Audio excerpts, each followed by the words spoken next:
Hello student, I am Sonam. Welcome back to my YouTube channel Apna Vidyalaya. आज के इस video में हम आप सभी को बताएंगे सूरदास का जीवन परिचय, जो आप सभी के क्लास 10th के हिंदी के पेपर में आने वाला सबसे मोस्ट इम्पॉर्टेंट जीवन परिचय, जो इस बार बोर्ड एग्जाम में बिल्कुल 100% गारंटी है कि पक्का आएगा।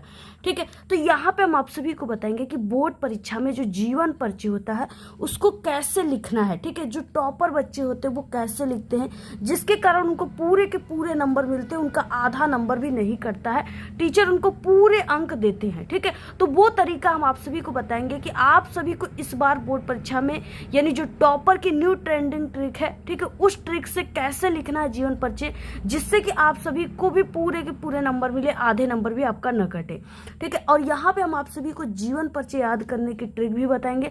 अगर आप लोग सूरदास के जीवन परिचय को याद करते करते थक गए हो और आपको ये जीवन परिचय नहीं याद हो रहा है, तो हम आपको 5 से 6 ऐसे पॉइंट बताने वाले हैं, ऐसे ट्रिक बताने वाले इस वीडियो में, जिसको अगर आप सभी लोग जान जाओगे तो आप सभी लोग पूरे सूरदास के जीवन परिचय को मात्र 1 सेकंड में चुटकियों में लिख लेंगे। ठीक है, और याद कर लेंगे। और हम आपको बता दें कि जीवन परिचय तो सभी बच्चे लिख ही लेते हैं और उन्हें याद भी रहता है, लेकिन क्या है कि जीवन परिचय जब वो लिखते हैं तो उनको सिर्फ, यानी 5 नंबर का क्वेश्चन है तो सिर्फ उनको 2 नंबर या 3 नंबर ही टीचर देते हैं, उनको पूरे 5 में 5 अंक नहीं देते हैं। तो यहाँ पे हम आप सभी को जो टॉपर की तरीका है, जिसके कारण उनको लिखने पर पूरे 5 नंबर मिलता है, वो तरीका हम आप सभी को बताएंगे। ठीक है, जिससे कि अगर आप लोग इस बार हमारे तरीके से जीवन परिचय लिखते हो तो आपको पूरे 5 में 5 नंबर मिलेंगे। और जो बच्चे 5 में 3 पा रहे हैं, ठीक है, वो जो है टॉपर की तरीके से नहीं लिख रहे, उनको सही ढंग नहीं पता है, सही तरीका जीवन परिचय लिखने का बोर्ड परीक्षा में नहीं पता है, जिसके कारण उनके नंबर कटते हैं। तो आपको कैसे लिखना है सभी चीजें पूरा लिखित रूप से बताएंगे। ठीक है, और ये बोर्ड का पेपर हमारे पास है, इसमें हिंदी का मॉडल पेपर है, इसमें किस तरीके से आता है जो है जीवन परिचय वाला क्वेश्चन, ये सभी चीजें हम आप सभी को दिखाने वाले हैं। सबसे पहले आप लोग इस वीडियो को लाइक कर दीजिए, चैनल पर नए तो चैनल को सब्सक्राइब करके बेल आइकन को जरूर प्रेस कर दीजिए, और आप लोग इस वीडियो को अपने सभी दोस्तों में जरूर शेयर कीजिए। सबसे पहले ये जो जीवन परिचय होता है ना, ये 26 नंबर पे होता है। 26 नंबर का क्वेश्चन में आपको लेखक परिचय देखने को मिलता है, और 26 नंबर का ख क्वेश्चन है, इसमें आपको कवि परिचय देखने को मिलता है। और ये सूरदास जी जो है ये कवि है। तो यहाँ पे देखिए, निम्नलिखित कवियों में से किसी एक कवि का जीवन परिचय दीजिए तथा उनकी किसी एक रचना का नाम लिखिए। 3 नंबर आपको जीवन परिचय पर, 2 नंबर रचना पर, ये 5 नंबर का टोटल क्वेश्चन है। अब आप सभी को देखिए लिखना कैसे। सबसे पहले कि कवि परिचय, तो आपको ऐसे कवि परिचय काले पेन से लिखना है। प्रश्नोत्तर संख्या पे 26 नंबर का ये क्या है, क क्वेश्चन में तो ये लेखक परिचय, ख क्वेश्चन में कवि परिचय, तो आपको प्रश्नोत्तर संख्या 26 का ख लिख देना है। और यहाँ पे सूरदास देखिए दिया हुआ है। ठीक है, 3 जीवन परिचय, जिसमें से एक सूरदास जीवन परिचय जो बहुत इंपॉर्टेंट है, जो इस बार आपके पेपर में आने वाला है। ठीक है, बाकी के जीवन परिचय की वीडियो चैनल पे हमारे पहले से अपलोड हो चुकी है। अब देखिए आपको लिखना है कैसे। तो यहाँ पे इस तरीके से, यहाँ पे प्रश्नोत्तर संख्या 26 का ख लिख देना है। उसके बाद सूरदास को आप सभी को इस तरीके से लिख देना है, थोड़ा बड़ा राइटिंग में, जैसे यहाँ पे हमने लिखा है। ठीक है, उसके बाद आपको देखिए इसमें थोड़ा सा सजा देना है इसको, और यहाँ पे आपको संक्षिप्त परिचय लिखना है। संक्षिप्त परिचय में आप सभी को नाम, जन्म स्थान, पिता का नाम, माता का नाम, और गुरु, रचनाएं, मृत्यु, ये चीजें लिखनी होती है। और ये सबसे इंपॉर्टेंट होता है, क्योंकि टीचर जो होते हैं ना, बोर्ड की कॉपी चेक करने वाले, वो सिर्फ इसी बॉक्स में जो लिखी गई पॉइंट है, जो लिखी गई यहाँ पे टिप्स है, उसी को टीचर पढ़ते हैं। ठीक है, वो इतने बड़े जीवन परिचय को कभी भी नहीं पढ़ते, क्योंकि वो एक नहीं बल्कि उनको लाखों कॉपियां चेक करनी होती है। तो इसलिए अगर ये चीजें सही है, बॉक्स में लिखी गई जानकारी सही है, तो इसी जगह आप सभी को 5 नंबर मिल जाते हैं। अब देखिए इस बॉक्स में आपको लिखना क्या है। तो नाम तो बिल्कुल कॉमन है, ये चीजें जिस पे आप लोग लिखोगे उन्हीं का नाम यहाँ पे लिख देना, सूरदास। इसके बाद जन्म इनका जो हुआ था सन 1478 ईस्वी को हुआ था, ये चीज। देखिए संक्षिप्त परिचय लिखने के बाद आपको ये जो बॉक्स है इसको काले पेन से बनाना है, और इसमें सबसे पहले आपको नाम लिखना है, और नाम जो है वो कॉमन होता है, जिसका आप लोग जीवन परिचय लिखेंगे उन्हीं का नाम लिखेंगे। तो नाम यहाँ पे सूरदास, और यहाँ पे जन्म जो हो जाएगा सन 1478 ईस्वी को, और इसके बाद जन्म स्थान जो है ये रुनकता में हुआ था। इनके पिता का नाम जो था वो रामदास सारस्वत था। ठीक है, उसके बाद इनके माता का नाम जो था वो जमुना दास था। ठीक है, रामदास, सारस्वत और जमुना दास, इस तरीके से याद रखनी है। इनके गुरु वल्लभाचार्य थे। इनकी रचनाएं सूरसागर, सूरसरावली थी, और इनकी मृत्यु सन यहाँ पे 1583 ईस्वी को हो गई। ठीक है, तो ये चीजें आपको याद रखनी है।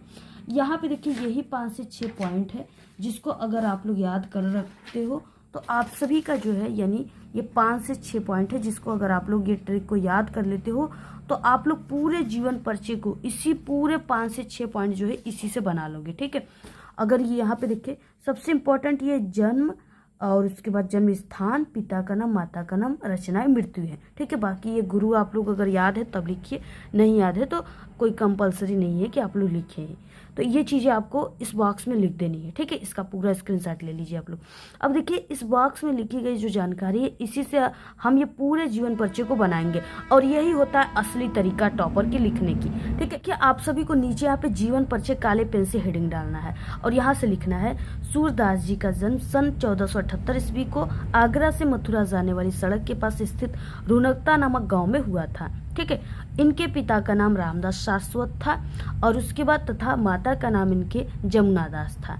ठीक है, तो ये चीज़ें आप लोग क्या देख रहे हो कि यहाँ तक चीज़ें जो है वो किससे लिखी, इसी पॉइंट से ही लिखी गई है। यहाँ पे हमने सबसे पहले यहाँ पे जन्म लिखा और इसके बाद स्थान जो है रुनकता लिखा गया, पिता का नाम इनके रामदास शाश्वत, माता का नाम जमुना दास। तो ये पूरा इतना जीवन परिचय इसी बॉक्स में लिखी गई जानकारी से ही लिखा जा रहा है। और जो इम्पोर्टेंट चीज़ें और आपको बिल्कुल 100% क्लियर कि ये चीज़ें सही है तो उसको आपको काले पेन से लिख देना है, जैसे यहाँ पे काला पेन से लिखा गया है। उसके बाद देखिए सूरदास जी जो थे वो भक्ति काल के एक कवि थे। ठीक है, तो ये पहला आप लोग पेज है इसका। सूरदास जी थे ये यानी भक्ति काल के प्रसिद्ध हिंदी कवि और संत थे। इन्होंने अपना पूरा जीवन जो है वो भगवान श्री कृष्ण की भक्ति में समर्पित कर दिए थे और इनकी कविताओं में श्री कृष्ण जी के जो बाल रूप लीलाएं थी ना, जैसे कि श्री कृष्ण जी की कितनी बाल लीलाएं हैं आप लोग देखते हो, माखन रोटी खाते थे। ठीक है, और इस तरीके से गोपी ग्वाल बाल के साथ खेलते थे, बागों में जाते थे, बंसी बजाते थे।